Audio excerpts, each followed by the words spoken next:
Hello class. आज की class में हम सभी का जो टॉपिक होगा that will be the refraction. Last कई डेज की प्रॉब्लम रही है, रिफ्रैक्शन का एक कॉन्सेप्ट ऐसा है जो समझ में नहीं आ रहा है। तो हम सीधे सीधे टॉपिक पे चलते हैं। टॉपिक का इंट्रो हमारा होता है रिफ्रैक्शन से। रिफ्रैक्शन क्या है? तो एक्चुअली रिफ्रैक्शन एक ऐसा प्रोसेस है जिसमें लाइट जब एक मीडियम से दूसरे मीडियम में जाती है तो वो अपने पाथ से बेंड हो जाती है। And this practical phenomena is known as the refraction of light. When light passes from one medium to another medium, then it bends from their path. This is called the refraction of light. Simple सा task है, bending of light from their path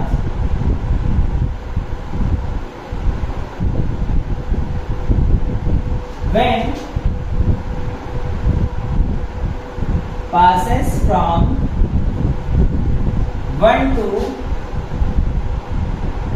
another medium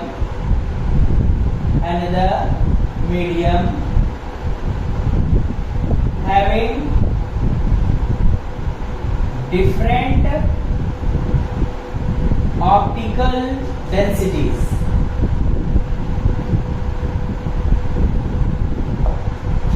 particle जितना ज्यादा आपस में एक दूसरे से दूर होंगे, बेंडिंग उतनी कम होगी, और जितने ज्यादा क्लोजली पैक्ड होंगे उतना ही ज्यादा बेंडिंग होगी। तो एक सिंपल मैनर में हम कह सकते हैं कि ऑप्टिकल डेंसिटी का मतलब होता है पार्टिकल्स की डेंसिटी। ठीक है, तो यहां पर देखिएगा, आपने पहला केस लिया डेंसर टू रेयरर और रेयरर टू डेंसर। तो यहां पर रेयरर टू डेंसर का केस आपने पिक किया। रेयरर टू डेंसर के केस में जब लाइट ट्रेवल करेगी तो आप समझ सकते हैं ये आपका मीडियम जो है ये लिटिल बिट डेंसर है इन कंपैरिजन टू दिस। ये रेयरर मीडियम था, ये डेंसर। यहां पर इंसिडेंट लाइट रे आई और ये अपने पाथ से बेंड हो गई टुवर्ड्स द नॉर्मल। तो एक सिंपल सा केस आपके पास बनना है, जब लाइट रेयरर से डेंसर मीडियम में जाएगी then it bends towards the normal. बड़ा सिंपल सा फंडामेंटल है, लाइट की एनर्जी को पार्टिकल्स के थ्रू एब्जॉर्ब कर लिया गया। जब लाइट की एनर्जी पार्टिकल्स के थ्रू एब्जॉर्ब कर ली गई तो ऑब्वियसली वो नॉर्मल की तरफ बेंड हो गई। ठीक है, सेकेंड केस हमारे पास है डेंसर टू रेयरर का। किस तरीके से ये केस होगा ध्यान दीजिएगा। यहाँ पर आपका अपर मीडियम जो है ये लिटिल बिट डेंसर है और नीचे का मीडियम जो है दैट इज रेयरर। जब लाइट यहाँ पर इस तरीके से स्ट्राइक कर रही है then it bends away from the node। यहाँ पर ये एंगल आई रहा और ये एंगल आ रहा, angle of incidence and angle of refraction. तो जब रेयरर से डेंसर में जाएगा तो obviously I will be greater than angle R and यहाँ पर angle R will be less than angle I. Second case हमारे पास जो होता है वो ये होता है कि अगर किसी पार्टिकुलर मीडियम पे लाइट को आपने परपेंडिकुलरली स्ट्राइक करा दिया, समथिंग लाइक दिस, ऐसा, doesn't matter it is travelling from rarer to denser और डेंसर टू रेयरर, किसी भी मीडियम में जा रही हो, लेकिन अगर आपने परपेंडिकुलरली स्ट्राइक करा दिया then there will be no refraction. किसी तरीके से लाइट के पाथ में बेंडिंग नहीं होगी।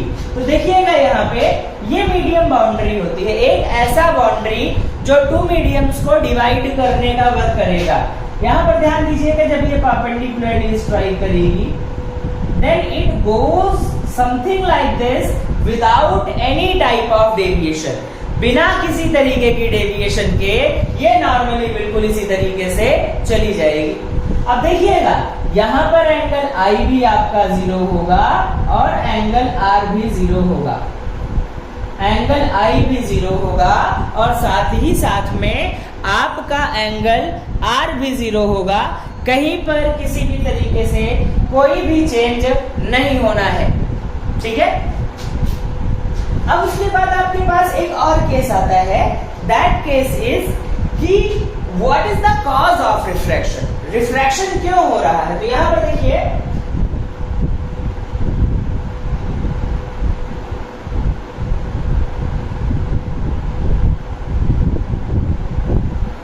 Cause of refraction, cause of refraction को समझिएगा।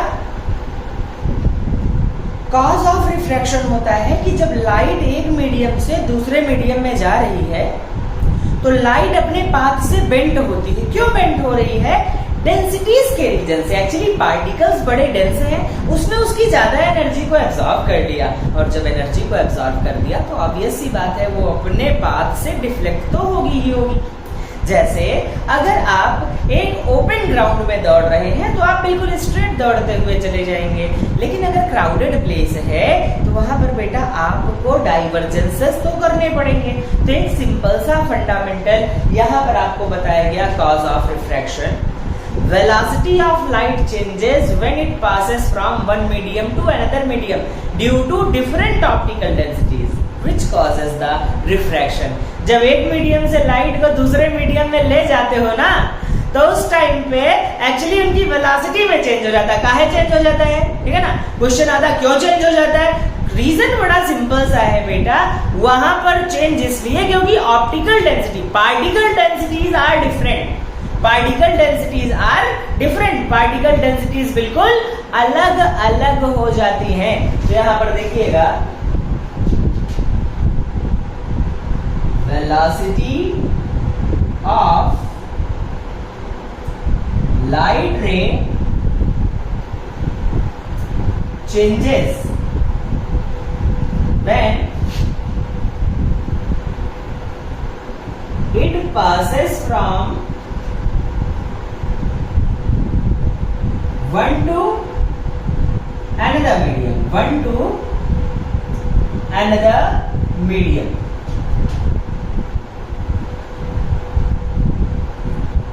Due to different optical densities, due to different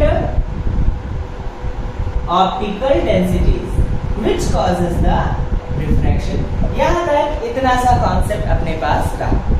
अब देखिए इसके बाद होता है कि रिफ्रैक्शन के और कौन बेसिक फंडामेंटल्स हमारे पास होंगे और वो किस तरीके से वर्क करेंगे। तो चलिए देखिए नेक्स्ट पार्ट को हम लोग लेकर के आगे बढ़ते हैं, ठीक है ना, जिसमें हम सभी लोगों को क्या समझना है कि रिफ्रैक्शन के लॉज क्या हैं और रिफ्रैक्शन के कॉन्सिक्वेंसेस। उससे पहले एक छोटा सा टॉपिक हम लोग समझेंगे, that is the refraction through the rectangular glass slab.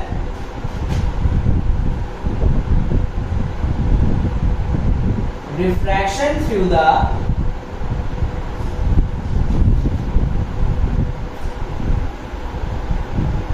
Rectangular glass slab. चलिए देखते हैं, जब आप इस पार्टिकुलर टॉपिक को पिक करेंगे तो आप क्या ऑब्जर्वेशन देख रहे हैं, ध्यान दीजिएगा।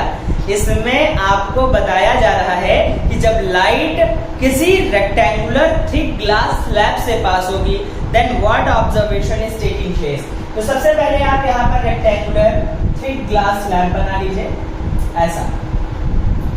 ये आपका एक रेक्टेंगुलर थिक ग्लास स्लैब रहा। लाइट का पास होने का प्रोसीजर, तो देखिए incident light ray comes and strikes on the top most surface on the glass slab. आई ये ग्लास स्लैब ये स्ट्राइक की, तो ऑब्वियस सी बात है यहाँ पर ये एयर है, यहाँ पर ये ग्लास है, तो ग्लास ऑब्वियसली डेंसर होगा किसकी कंपैरिजन में, एयर की कंपैरिजन में बेटा। अब यहाँ पर देखिए अगर आप नॉर्मल ड्रॉ करोगे तो नॉर्मल के ड्रॉ करने पर बेटा it bends towards the normal. यहाँ पर देख रहे हैं ये एंगल आई होगा, ठीक है। यहाँ पर फिर से आपने नॉर्मल को ड्रॉ कर दिया, नॉर्मल को ड्रॉ करने पर it moves away from the normal. यहाँ पर आपने इसे क्या कर दिया, आगे की तरफ प्रोसीड करा दिया कुछ इस तरीके से। अब देखिएगा यहाँ पर ये एंगल आई रहा और ये एंगल ई रहा, ये एंगल आई रहा और ये angle, this is angle of incidence and this is angle of emergence, ठीक है ना। तो बीच में क्या है आपके पास, बीच में आपके पास है एंगल आर, ये क्या रहा आपके पास angle r, angle of refraction का कॉन्सेप्ट आपको यहाँ पर मिला। तो देखो बेटा angle of incidence, angle of emergence, angle r, ये दोनों सेपरेट कॉन्सेप्ट्स आपके पास होते हैं। इनको किस तरीके से लेकर के हमको मूव ऑन करना है ये समझिए। ये फिगर तो मिल गया कि जब रेयर से डेंसर में आएगा तो bends towards the normal, denser से रेयर में जाएगा तो bends away from the normal. लेकिन what's about this virtual line, बेटा ये आपका जो होता है एक्चुअली देखिए एक टर्म आता है that is called the lateral displacement. क्या बोलते हैं इसको, लेटरल डिस्प्लेसमेंट। देखिएगा लेटरल डिस्प्लेसमेंट एक्चुअली क्या होता है, लेटरल डिस्प्लेसमेंट आपका जो होता है वो एक पार्टिकुलर फेनोमेना है। कौन सा फेनोमेना, देखिए इंसिडेंट लाइट रे आ रही थी, मीडियम को बदल दिया, ये डाइवर्ज हो गई, ठीक है ना। यहाँ पर ये देखिए रिफ्लेक्शन हुआ ना, तो यहाँ पर देखिएगा इंसिडेंट लाइट रे आ रही थी, तो अगर इंसिडेंट लाइट रे के एक्चुअल पाथ को आगे बढ़ा दिया जाए तो एक्चुअल पाथ को आगे बढ़ाने पर और इमर्जेंट लाइट रे के बीच में जो ये परपेंडिकुलर डिस्टेंस होती है इसी को हम क्या बोलते हैं, इसी को हम बोलते हैं लेटरल डिस्प्लेसमेंट। तो यहाँ पर देखिएगा perpendicular distance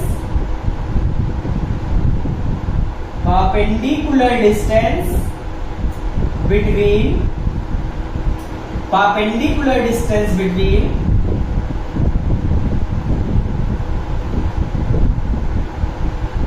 virtual path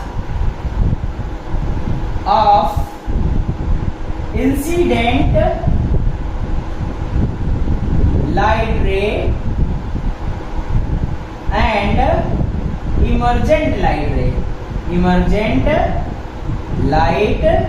ray, इसी को क्या बोलते हैं बेटा, हम लेटरल डिस्प्लेसमेंट बोलते हैं। क्या बोलते हैं, तो ये इंसिडेंट लाइट रे रही, इंसिडेंट लाइट रे, ये क्या रहा रिफ्रैक्टेड लाइट रे, ये क्या रहा इमर्जेंट लाइट रे। यहाँ पर angle of incidence, angle of refraction, ये दोनों आपके क्या है अल्टरनेट एंगल्स हैं, तो दोनों इक्वल होंगे। और यहाँ पर ये एंगल ऑफ इमर्जेंस, या फिर इसको ऐसे भी बता सकते हैं आप कि virtual path of incident light ray and emergent light ray are mutually parallel to each other and perpendicular distance between these two parallel lines are called the lateral displacement. देखिए लेटरल डिस्प्लेसमेंट ये topic है, lateral inversion नहीं, वो एक अलग concept होता है, वो मिरर्स में मिलता है हमको। किसमें मिलता है, मिरर्स में। रिफ्लेक्शन का प्लेलिस्ट का लिंक मैं यहाँ पर सेंड कर दूंगा इसी डिस्क्रिप्शन में, आप रिफ्लेक्शन को थॉरोली वहां से पिक कर सकते हैं, कहीं पर किसी तरीके से कोई भी प्रॉब्लम नहीं होनी है, ठीक है ना। ऑब्वियसली वो क्लासेस थोड़ी सी पुरानी है, but there will be no compromise with the content quantity, ठीक है ना। इसको जल्दी से नोट कर लें, फिर उसके बाद हम एप्लीकेशन ऑफ रिफ्रैक्शन पे चलते हैं, और एप्लीकेशन ऑफ रिफ्रैक्शन के साथ साथ ही हम लोग जो है लॉज ऑफ रिफ्रैक्शन को भी पिक करेंगे। आई बिलीव कि आप सभी लोगों ने इसे नोट कर लिया होगा। चलिए देखते हैं। अब देखिएगा, जब यहाँ पर दो पार्टिकुलर डिफरेंट फिनोमेनास मिलेंगे, एप्लीकेशन ऑफ रिफ्रैक्शन, देखिए बहुत सारे रिफ्रैक्शंस के एप्लीकेशंस है, लेकिन उसके पहले मैं चाहता हूं लॉज ऑफ रिफ्रैक्शन को, क्योंकि इसमें जो रिफ्रैक्टिव इंडेक्स का कॉन्सेप्ट आएगा वो एक बड़ा डिफरेंस क्रिएट कर देगा बेटा, और वो जो डिफरेंस होगा ना that makes a great sense of the refraction, वो एक बड़ा सेंस क्रिएट करेगा। एक्चुअली जान पाओगे कि रिफ्रैक्शन, अभी तो ये ऑप्टिकल डेंसिटी, वेलोसिटी चेंज ये सब जान रहे हो, पार्टिकल डेंसिटी और ये सब, लेकिन उस समय रिफ्रैक्टिव इंडेक्स सब कुछ क्लियर करेगा और चीख करके बताएगा कि भैया I am the cause of refraction, ठीक है ना। चलिए, तो लॉज ऑफ रिफ्रैक्शन को हम लोग ठीक करते हैं। लॉज ऑफ रिफ्रैक्शन, देखो बेटा सबसे पहले तो फिर से वही एक बेसिक फिगर हम लोग बनाते हैं एज यूजुअली, ठीक है ना, जिसमें हम हम लोगों ने क्या देखा था, हमारे पास ये एक मीडियम बाउंड्री है, एक लाइट रे यहाँ पर स्ट्राइक कर रही है, इस लाइट रे को हमने यहाँ से क्या कर दिया बेटा, सेपरेट कर दिया, यहाँ पर ये बेंड हो गई, ये रिफ्रैक्टेड लाइट रे रही, this is angle I and this is angle R, this is point of incidence, this is medium boundary, ठीक है। यहाँ पर ये इंसिडेंट लाइट रे रही, इंसिडेंट लाइट रे, ये रही रिफ्रैक्टेड लाइट रे, ये रहा normal, angle of incidence, angle of refraction, angle of refraction, ठीक है। अब चलिए देखते हैं, देखिएगा, ध्यान दीजिएगा, अच्छे से समझने की कोशिश करिएगा, ठीक है ना। देखिए यहाँ पे कुछ बड़ा टफ नहीं है, कॉम्प्लिकेटेड नहीं है, लेकिन फिर भी क्योंकि कॉन्सेप्ट नया है इसलिए कहीं ना कहीं ये प्रॉब्लम तो क्रिएट करेगा। लाइट को एक मीडियम से दूसरे मीडियम में भेज दिया, मतलब समझिएगा, आपको साल भर प्रैक्टिस कराई गई ग्राउंड में दौड़ने की और लास्ट में आपको स्विमिंग के कंपटीशन में उतार दिया गया। यार एनर्जी का लॉस तो होगा और आप अपने पाथ से बेंड भी होगे और स्पीड में भी चेंज होगा। सेम वही तो लाइट के साथ हुआ, मीडियम चेंज करा दिया, मीडियम के चेंज कराने पर बेटा वेलोसिटी चेंज हुई, वेलोसिटी के रीजन से वो अपने पाथ से डिफ्लेक्ट हो गया और बेटा वो पूरी तरीके से सब कुछ चेंज कर दिया। तो बस यही कॉन्सेप्ट है, ठीक है ना। एक चीज और जानते रहिएगा, रिफ्लेक्शन के कॉन्सेप्ट में मैंने बताया था कि रिफ्लेक्शन में ना तो वेलोसिटी चेंज होती है, ना तो फ्रीक्वेंसी चेंज होती है और ना ही wavelength, but in case of the refraction एक मीडियम से दूसरे मीडियम में जाने पर वेलोसिटी चेंज होगी, यस, वेवलेंथ चेंज होगी, yes, but frequency does not changes, frequency remain the same, frequency में कोई चेंज नहीं होगा। क्यों नहीं होगा? वेलोसिटी बदल गई, वेवलेंथ बदल गई, बेटा वेवलेंथ वेलोसिटी पर डिपेंड करती है। वेवलेंथ क्या है? 1 सेकंड में चली गई डिस्टेंस को ही वेवलेंथ बोलेंगे, but frequency does not depend on the velocity, ठीक है ना। चलिए पहला लॉ देखते हैं यहाँ पे, लॉ ऑफ रिफ्लेक्शन में बेटा फर्स्ट लॉ को हम लोग बोलते हैं incident light ray, refracted light ray and normal all lies at the same plane. Incident light ray, incident light ray, refracted light ray and normal lies at the same plane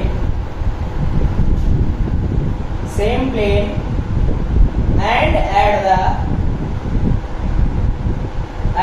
same point। अब समझिएगा उस point को क्या बोलते हैं? Called point of incidence, point of incidence, point of incidence, ठीक है, called point of incidence. ये एक कॉन्सेप्ट अपने पास यहाँ पर रहा। अब चलिए इस कॉन्सेप्ट को फर्दर लेकर के हम आगे बढ़ते हैं। जब इसको लेकर के आगे बढ़ेंगे तो सेकंड केस में हमें क्या मिलेगा? सेकंड केस में हमको मिल रहा है कि इंसिडेंट लाइट रे, रिफ्लेक्टेड लाइट रे, नॉर्मल का खेल खत्म। दूसरा लॉ होता है स्नेल्स का लॉ, जो इसके रिफ्रैक्टिव इंडेक्स या उस बिहेवियर को रिप्रेजेंटेट करता है जिसने रिफ्रैक्शन को कॉज किया। तो चलिए देखते हैं, इस लॉ को हम लोग बोलते हैं स्नेल्स लॉ। अच्छे से ध्यान दीजिएगा, पेपर में डायरेक्टली स्नेल्स लॉ को पूछ लिया जाता है। तो इसमें बोलते हैं, देखो फर्स्ट लॉ तो क्लियर है, इस प्लेन पर इंसिडेंट, रिफ्रैक्टेड और नॉर्मल ये सारे के सारे क्या हैं? सेम प्लेन पर है और सेम पॉइंट पे है। But what's about the second? For the given pair of media, यानी जो दो मीडियम दिए गए हैं उन्हीं के लिए ये वैलिड होगा, ठीक है ना। ध्यान दीजिएगा, for given pair of medium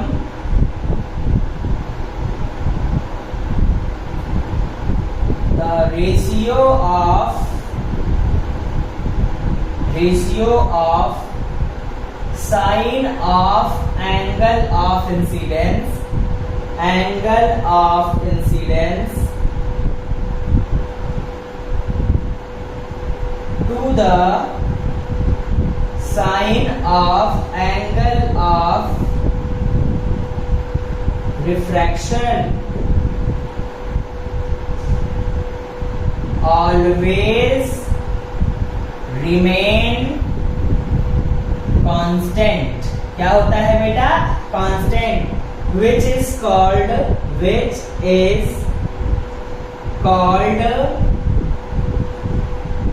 refractive index. आई बात समझ में? क्या ये इतना सा पार्ट हमें दिया गया। अब इसको एक्सप्लेन करता हूं बेटा मैं कि रिफ्रैक्टिव इंडेक्स एक्चुअली है क्या कॉन्सेप्ट है इसका। तो देखिएगा, बता रहे हैं कि जब लाइट किसी एक मीडियम से दूसरे मीडियम में जाती है तो जिस मीडियम से आई उसमें एंगल जो बनेगा दैट इज इंसिडेंट एंगल, जिस मीडियम में गई उसमें जो एंगल बनेगा दैट इज रिफ्रैक्टेड एंगल। तो यहां पर देखो ना, ये एंगल आई रहा, ये एंगल आर रहा, तो angle sine I to the sine R, इसकी जो वैल्यू होती है ना वो होता है रिफ्रैक्टिव इंडेक्स, और इसी को म्यू से भी रिप्रेजेंटेट करते हैं। ये क्या रहा? Refractive index of second media with respect to first media, यानी जिसमें लाइट गई उसका रिफ्रैक्टिव इंडेक्स किसके रिस्पेक्ट में? जिससे लाइट आई। यहाँ पर refractive index of second with respect to first, second with respect to first, यही स्नेल का लाया। आप कहोगे ये तो समझ में नहीं आया, ये तो इसकी अभी नीड भी नहीं है बेटा, आगे हम लोग इसको अच्छे से डिस्कस करेंगे जब हम लोग ट्रिग्नोमेट्री में साइन और कॉस वगैरह के फंक्शन को पढ़ लेंगे, यानी ट्रिग्नोमेट्रिक फंक्शन को थॉरोली हम लोग कवर कर लेंगे। तो चलो बेटा नेक्स्ट पार्ट पे हम लोग वर्क करते हैं और देखते हैं कि अगले स्टेप में हमें क्या मिलेगा। यहाँ पर ये जो रिफ्रैक्टिव इंडेक्स मिला ना, ये क्या है? एक्चुअली यही तो मेजर है, measure of the bending of light due to different optical density. यही क्या होता है बेटा? रिफ्रैक्टिव इंडेक्स होता है। क्या होता है? रिफ्रैक्टिव इंडेक्स, यानी measure of the bending of light is known as the refractive index. I believe आप लोगों ने इसे नोट कर लिया होगा। जल्दी से हम आगे बढ़ते हैं, ठीक है ना? चलिए देखते हैं, यहाँ पे इसको रफ कर रहे हैं बेटा, अच्छे से नोट कर लीजिएगा, फिर से देख लीजिएगा। For given pair of medium, यानी जिस मीडियम पेयर के लिए इन्होंने कैलकुलेट किया है उसी के लिए कैलकुलेशन होगा। The ratio of sine of angle of incidence to the sine of angle of R always remain constant, हमेशा ये कांस्टेंट रहेगा। इंसिडेंट एंगल कुछ भी हो और रिफ्रैक्शन उसके रिस्पेक्ट में कुछ भी हो, दोनों का रेशियो हमेशा क्या रहेगा? कांस्टेंट रहेगा, और यही होता है उसका रिफ्रैक्टिव इंडेक्स, ठीक है ना? अब चलिए इस रिफ्रैक्टिव इंडेक्स को थोड़ा और अच्छे से एक्सप्लेन करते हैं, ठीक है ना? चलिए देखते हैं बेटा।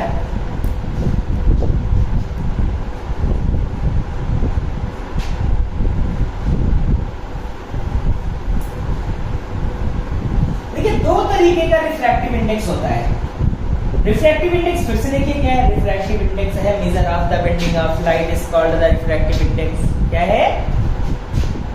रिफ्रैक्टिव इंडेक्स, रिफ्रैक्टिव इंडेक्स बेटा इसे प्रैक्टिकली हम लोग म्यू से रिप्रेजेंटेट करेंगे। किससे करेंगे? म्यू से। The major of the bending of light is called the refractive index. बेटा जहां पर जितना ज्यादा लाइट का बेंडिंग होगा, ठीक है ना, उतना ही ज्यादा उसका रिफ्रैक्टिव इंडेक्स होगा और उसकी वेलोसिटी उतनी ही कम होती जाएगी, ठीक है ना? जैसे देखिएगा,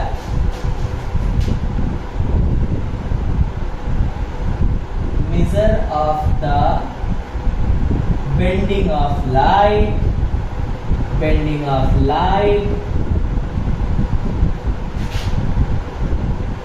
when passes from one to another medium, one to another medium. Measure of the bending of light when passes from one to another medium due to different optical densities. अलग अलग ऑप्टिकल डेंसिटी के reason से when passes from one to another medium due to different optical densities called refractive index from one to another medium. Refractive index of one medium, नहीं, second medium with respect to another medium, with respect to first medium. अब देखिएगा ये थोड़ा सा समझ में नहीं आ रहा, मुझे पता है ना कि major of the bending of light चाहे टुवर्ड्स बेंड हो, लाइट चाहे अवे बेंड हो, उसकी मेजरमेंट को ही हम बेटा बोलते हैं रिफ्रैक्टिव इंडेक्स। किसका रिफ्रैक्टिव इंडेक्स? जहां पे लाइट बेंड हुई यानी दूसरे मीडियम का रिफ्रैक्टिव इंडेक्स। किसके रिस्पेक्ट में? जहां से लाइट आ रही थी उसके रिस्पेक्ट में। जैसे मैं समझाता हूं, देखो अभी तक आपने देखा कि म्यू की वैल्यू क्या मिली, sine i upon sine r, ठीक है। दूसरा फार्मूला मैं बता रहा हूं, अगर आपने ये ले रखा है refractive index of first medium with respect to second medium, ठीक है ना, refractive index of first medium with respect to second medium. तो देखिएगा यहाँ पर एक सिंपल सा कॉन्सेप्ट आपको मिलने वाला है, जिसका रिफ्रैक्टिव इंडेक्स आप निकाल रहे हो उसमें लाइट की वेलोसिटी को ऊपर रख दीजिए, और जिसमें निकाल रहे हो उसमें लाइट की वेलोसिटी को नीचे रख दीजिए, ठीक है ना।